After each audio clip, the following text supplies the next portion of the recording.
Passion Week, devotion number 3, the Station of the Cross.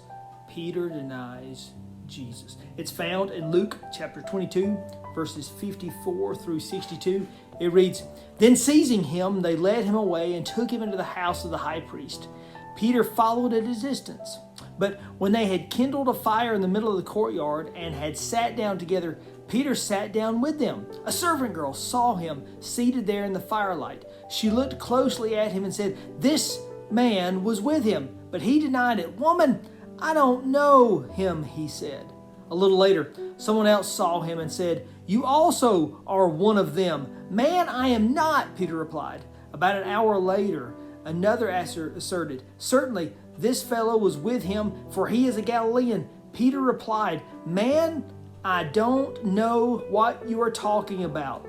Just as he was speaking, the rooster crowed. The Lord turned and looked straight at Peter.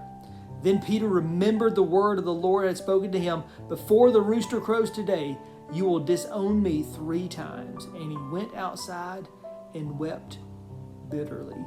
Peter shows us our weakness. Peter shows us that sometimes following Jesus is hard, and sometimes following Jesus means we will deny him. I wonder how many times we have denied him. I wonder how many times we heard the rooster crow, but it goes in one ear and out the other, and we didn't let it sink in. I wonder how many times we've shown our weakness in following Jesus. The crazy thing is, the good thing for us is regardless of how weak we are, he is strong.